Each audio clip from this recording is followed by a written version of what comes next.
anything else.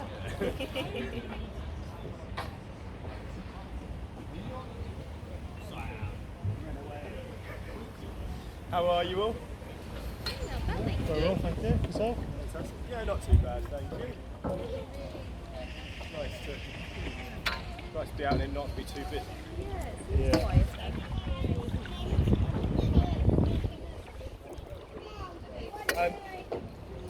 Right, so yeah, we go up the river about a mile.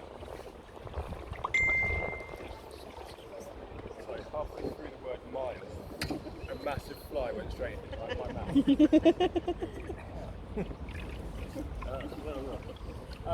Right, this is a great start. But yeah, so if you do have questions at all, please do ask. My name is Noah, which obviously is quite a good name for working on a boat. But yeah, so if you do have questions, please ask. It's a bit nice of me just talking at you. It also means I sort of know what I'm more interested in. So. Have any of you been hunting before? No. No? Do any of you know much about Cambridge? No. I mean, brilliant. That's, Other than the obvious. Yeah. simplifies the talk, basically. Well, yeah, so like I said, we go about a mile up, come back down again. 45 minutes in total. You are stuck with me. Sorry about that. But yeah, so a little bit of background about Cambridge. In fact, the whole reason we call this place Cambridge. It's actually very simple. You'll notice this through here that for a place that is world renowned for having some of the cleverest people studying here, we are terrible when it comes to naming things. See the whole reason we call this place Cambridge. Just up here you've got a place called Quayside. Well, this used to be a port. So actually would have had, well, the river would be a bit bigger, a lot harder to cross. For which reason, in fact, from this point just here, the whole way down to the sea, there were no more bridges. Just up ahead of us here, you've got Quayside, and then you've got Magdalen Bridge, just up there. Now this is in exactly the same place as what used to be the very, very last crossing point before the river reached the sea. So you'd have lots of people sort of Norfolk and everywhere coming to the settlement here just to cross over the river.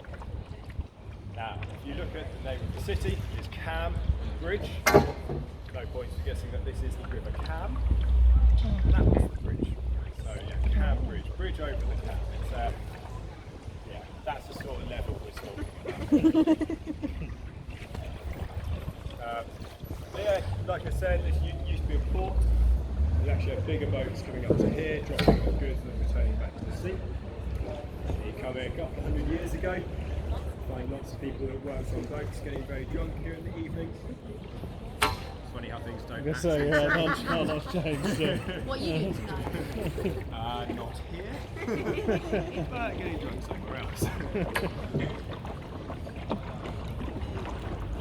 it's funny, people sort of go away and come back. That thing's never changed so much.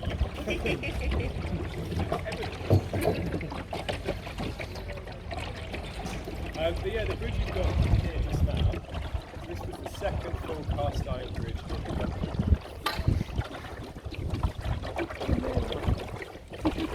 Through here you may see some dates on the bridge. You Not really. see it to our right, you've got the architect stone, Arthur Brown. You'll see that it claims to have been built in 1823. Now this is a small lump. This one was rebuilt. Look back over our right hand side.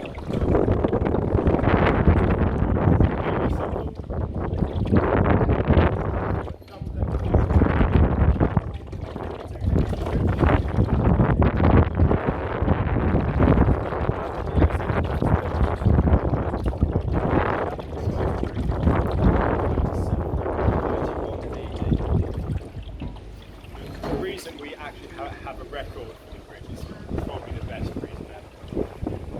See, the bridge fell down. They held an inquest to find out why the bridge had fallen down. Of course, back then it was a wooden bridge. It's been a very cold winter. When it came to the spring, the bridge fell down. They found out that townsfolk had been stealing parts of the bridge to burn to heat their homes. Which, yeah, out of any reason for it actually to come down to, that's actually why. So yeah, now coming through to sort of the college grounds. So Cambridge University is obviously very old, it's just over 800 years old. It makes it the second oldest university in the country.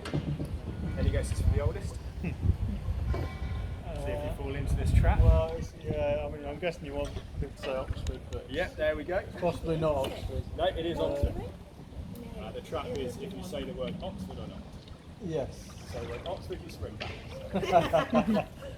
But yeah, they're both based on this very, very old system, which nowadays is completely redundant, but they're very traditional, so they stick with it. This system of the collegiate way of running things. So you have these colleges, for example, just here you have St. John's College, and these are where the students live. Now they live in their college, they have professors that will teach them within the college, but most of their sort of big classes, their big lecture theatres are outside of the colleges, spread all around Cambridge. It means that at the start of each year, you get lots and lots of very, very lost first year students. As a local, you have this moral dilemma of doing it the correct way to go or having some fun. As someone pointed out the other day, it depends on two factors. Firstly, you've had a pint, and secondly, how attractive they are. But yeah, anyway, so through. Sorry? Are they back yet? You'll find a couple of sort of dribs and drabs of them coming back now, but most will be a little bit later on. So yeah, all around us here is St. John's College. So right here you've got the new course building, just shy of 200 years old. It was built at the same time as this bridge straight in front of us now. Have any of you been to Venice? Yeah. Yeah, fantastic. Bridge of size, we've got a picture. Yeah, so I mean, this one here is called the Bridge of Sighs. It doesn't really look like the Bridge of Sighs in Venice, but Queen Victoria, that didn't matter. Queen Victoria said this looks exactly the same as the Bridge in Venice. She'd never been there. Never disagree. And yeah, she had this nasty little habit of killing people that disagreed with her. So when she said it, everyone went, yeah, sure. The students have a joke about that. In Venice, crossing the bridge, if you're a convict, walking to your death. Here the students weren't allowed to use it. But for one time a year, that's when you were going to find out your final mark. Some would say it's exactly the same reason. Well, it's a better naming system than this bridge here. It's this one in front of us. It's very simple. Over back there to our right is where students live. To the left is where they have to go to find the kitchens. So this is therefore the kitchen bridge. Nice and simple. Built when chauffeurs were smaller. Try and go out this weekend. Actually, one of my favourite lines on the river is about this bridge, which is that it's built out of one piece of stone. Now, if you all look at that second pillar across, you will see that there's a piece of stone missing. Yeah. It was built out of one piece of stone. They've gone so far as to paint fake bricks on there. It obviously wasn't. But it's a nice little chauffeur's false. Yeah. I mean, the rumour that spreads around a huge amount is that we just make this all up. I have one thing to say about that. I'm quite lazy. It takes more effort to make it up the whole True, time than it does to just learn. So.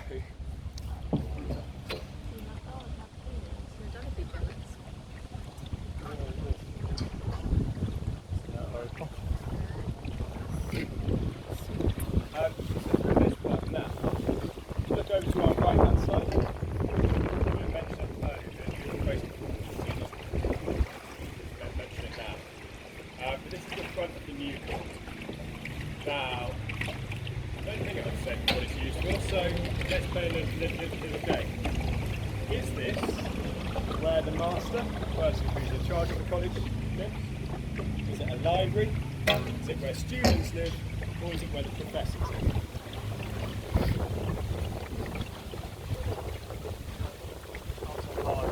Library, professors in the front section. This beautiful building. Is it where the master lives? Is it a library? Is it where students live? Or is it where professors live? Well, the answer is students. Despite it being a very beautiful building, it's actually terrible to live in. Well, yeah, it looks lovely. Tiny rooms, really cold. The joke is that if you live here, you become one of the most promiscuous students in Cambridge. So Wednesday, stay Yeah, absolutely, yeah. But the whole reason for its beauty is what's here to our left now, which is Trinity College. It's all been designed basically just to show off. But this here, this long building, is the Wren Library, designed by Sir Christopher Wren. Goes with our normal naming system here. Well, this library's got just over 60,000 pieces of work. Now, in that collection, some of Shakespeare's first portfolios, the very first English King James Bible, and then by a couple of students, Trinity's famous professor Isaac Newton was the very first edition of Newton's Principia Mathematica. And it's a book in which he discusses gravity and how he invented it, how we could fly before him.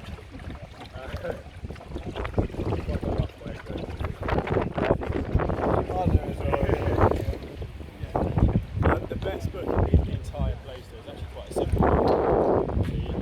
The very first handwritten copy of the book. So yeah, clearly the best book in Cambridge. Well, it's more of a museum, not a library. I mean, you could borrow things from there if you're quite so light fingers. Generally, the college will catch you. Yes.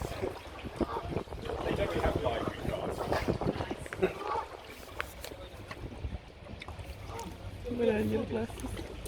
So it used to, but then they put in a better sluice gate further up, a better lock and width further down, so they can control this section quite well now. The only thing that does change really, I mean the height changes a tiny bit, but we're only talking about 20-30 centimetres. The current changes though, so it does get to points in the winter where we can't hunt, but also where a 45-minute tour takes an hour, it takes 55 minutes going upstream and 5 minutes going back down. It's terrifying.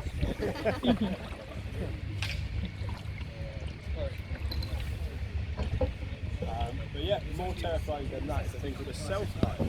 As I mentioned, so these boats just up here to our left, self-hire boats, the smaller ones.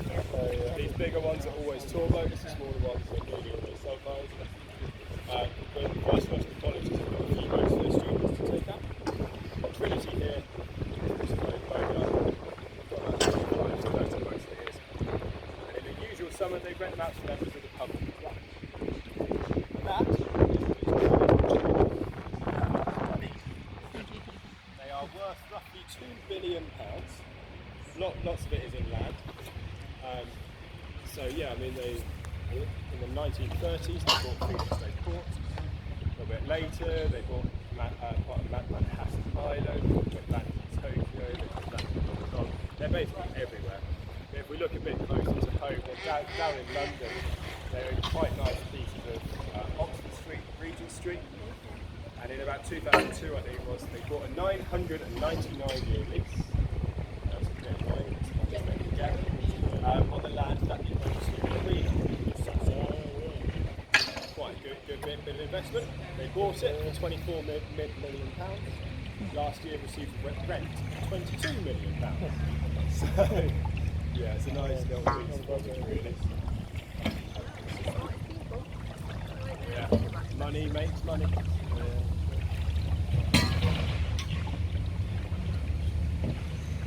We then have Clare College just up here. This is one of the oldest colleges in Cambridge.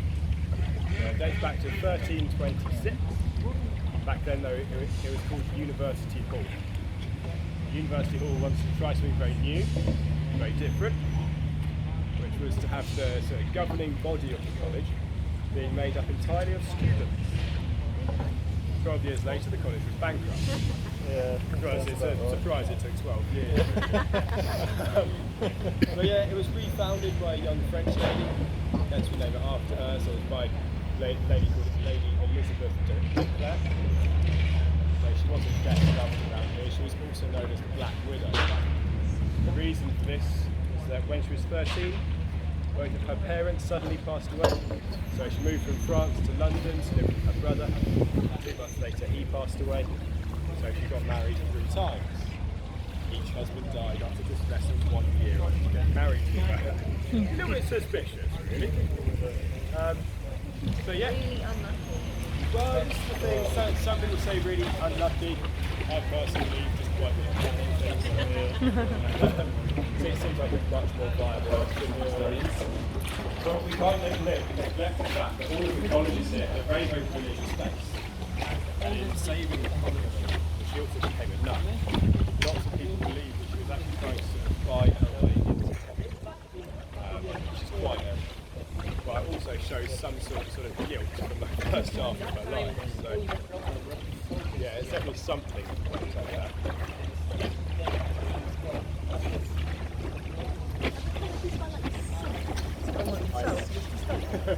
Make it so much easier. But no, the colleges all offer a range of subjects. Now with really big colleges like Trinity, about 1,200 students, that can offer nearly every single subject. Smaller colleges, the King's College just here is a mid-range college, about 600 students. But further back we've got the Trinity Hall, about 200 students. So they specialise in something they just don't offer quite as wide a range. So yeah, this is all called King's College. That very, very tall, spiky building, we're told not to call it King's College. That is King's College. Christmas time. It's televised.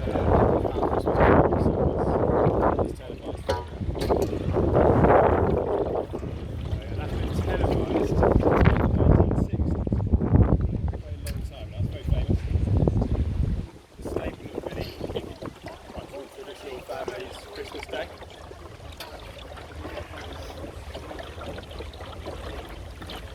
King's College hasn't always had the best of reputation. Founded by Henry VI just after he made Eton. This is a finishing school, the Etonians. Now Eton was first of all founded to lower class boys to try and sort of give them a good starting point. Of course nowadays Eton is known for the worst people in the country.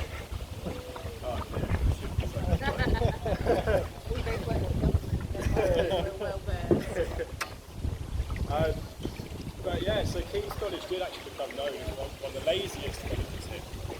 The boys that came here were only studying one single subject, became known as the gentleman's degree. Just came here and learned how to be a gentleman. So yeah, about 40 years ago or so, King's College decided to build this here to our left. Some of the nicest, biggest rooms they have for the students. This was to make the students study harder. So you got to stay here within the first and second year exams. You came in the top 40 students in your year. There's 4 floors in here, just 40 students. This part that sticks out to the original part of the building. 3 windows across there belong to just you if you stayed here. It's really, really nice. In the 1950s though, they wanted a couple more rooms. So they built this in the centre. My only guess is that they ran out of budget when they thought about windows. I mean, the windows give it away, really. A bit of a shame. There is actually a way to make you completely forget about the windows. That's 4 years later, Queen's College put this next door. Perhaps the more shocking thing about this is that Queen's College, which is this is now, gave their students a choice of 5 different designs. They voted, and that's the one that they ended up with. It does beg the question, what did the other ones do? But yeah, it's named after a Dutchman called Desiderius Erasmus. So if you know about the Erasmus programme at the universities, that's interesting as well. Over here, he was brought over to sort of bring in a new way of teaching. He's supposed to stay here for 5 years, stayed just for 1. Which is why then the Erasmus programme is for 1 year. But here, well, he came here, stayed here for a year, then left. He wrote Cambridge University a letter in which he said that his reason